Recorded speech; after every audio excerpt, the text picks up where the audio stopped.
Salut, bienvenue sur ActuM Fan. Découvrez en exclusivité les dernières nouvelles de votre équipe de cœur, l'Olympique de Marseille. Abonnez-vous pour ne rien manquer. Prêt pour les infos du jour? Allons-y. Pogba à l'UM, cette nouvelle met le sourire aux lèvres. Le nom de Paul Pogba est régulièrement cité à l'UM ces derniers jours. Le club phocéen peut d'ailleurs souffler. Manchester City ne viendra pas lui faire concurrence pour le recrutement de l'international français. Cité comme une cible de l'Olympique de Marseille au mercato hivernal, Paul Pogba a également été associé à Manchester City ce week-end. À la surprise générale, le champion d'Angleterre en titre serait à l'affût dans le dossier du champion du monde. Face à un tel concurrent, l'UM n'aurait évidemment aucune chance, mais Mehdi Benassia peut souffler. Selon les informations du Manchester Evening News, la rumeur envoyant Paul Pogba chez les Citizens n'est tout simplement pas crédible. Le média spécialisé l'affirme, Pep Guardiola n'est pas du tout friand de ce profil et encore moins avec un joueur en cruel manque de compétition. Au contraire, Manchester City est en crise et a besoin de renforts immédiats capables de renforcer l'équipe, sans temps d'adaptation nécessaire. Une excellente nouvelle pour Marseille, où les appels du pied se font de plus en plus nombreux pour convaincre Paul Pogba de rallier la canebière.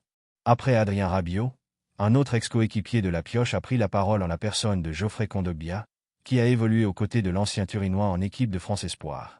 Manchester City zappe Pogba, le vestiaire de l'UM croise les doigts. On est spectateur de cette rumeur. On le vit un peu comme tout le monde, ça donne le sourire aux lèvres quand on entend ce genre de rumeurs. Maintenant, ce sont des choses qu'on ne maîtrise pas. On n'est pas au courant.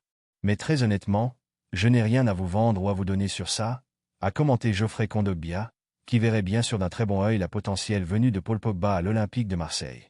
Le dossier est entre les mains de Pablo Longoria et de Mehdi Benassia, lesquels suivent avec attention la situation du joueur français de 31 ans, sans pour autant avoir dégainé de propositions officielles pour l'instant.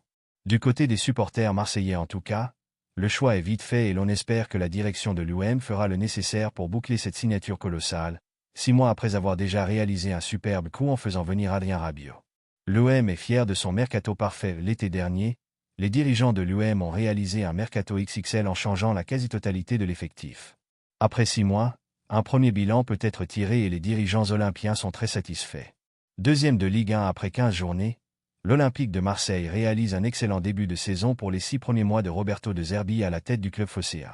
Malgré quelques faux pas évitables au Vélodrome contre Angers ou encore Auxerre, les coéquipiers de Mason Greenwood affichent une moyenne de 2 points par match.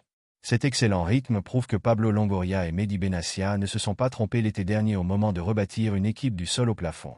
Le mercato a été très agité avec plus de 10 arrivées, mais les résultats sont là. Au-delà du classement, c'est l'osmose au sein du groupe olympien qui épate les dirigeants de l'Olympique de Marseille, comme l'a confié l'un d'entre eux à la Provence. Une alchimie parfaite dans le groupe, l'UM jubile, c'est une équipe qui a été façonnée sur le tas et on sent une certaine alchimie, se réjouit un dirigeant de l'UM, réagissant au départ du groupe pour le Danemark pour un stage de 48 heures, avant de poursuivre.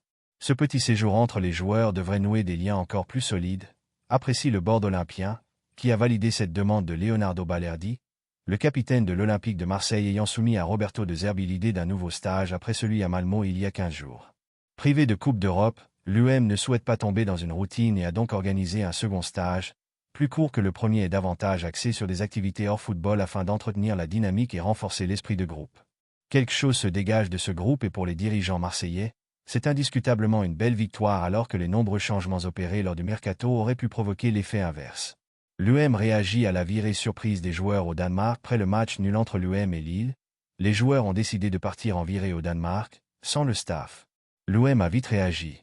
C'est une initiative très surprenante qui a été actée samedi soir après le match nul de l'UM contre Lille en Ligue 1, 1-1. Quelques semaines après le stage de cohésion organisé par Roberto De Zerbi à Malmort, proche de Marseille, c'est ce coup-ci du côté de Copenhague que les Marseillais se sont envolés. Mais entre joueurs ce coup-ci et sur leur journée de repos, histoire de renforcer encore les liens dans le vestiaire. L'UM ravi de l'initiative de Balerdi. La Provence, dans son édition du jour, en dit plus sur le sujet, assurant que c'est bien Leonardo Balerdi, le capitaine marseillais, qui a été à l'origine de cette initiative, validée par l'UM qui a fourni le team manager de l'équipe et un membre de la sécurité pour encadrer tout ce beau monde. Alors que des activités, façon team building, ont été organisées pour favoriser la cohésion entre joueurs, l'UM apprécie beaucoup le geste. Dans des propos accordés à la Provence, le club olympien a réagi. On a été agréablement surpris. C'est une équipe qui a été façonnée sur le tas et on sent une certaine alchimie qui s'en dégage ces derniers temps. Ce petit séjour entre joueurs devrait nouer des liens encore plus solides, se félicite la direction marseillaise. Qu'en pensez-vous de cette nouvelle? Laissez votre avis dans les commentaires. Au revoir et à très bientôt pour encore plus de scoops sur votre équipe chérie.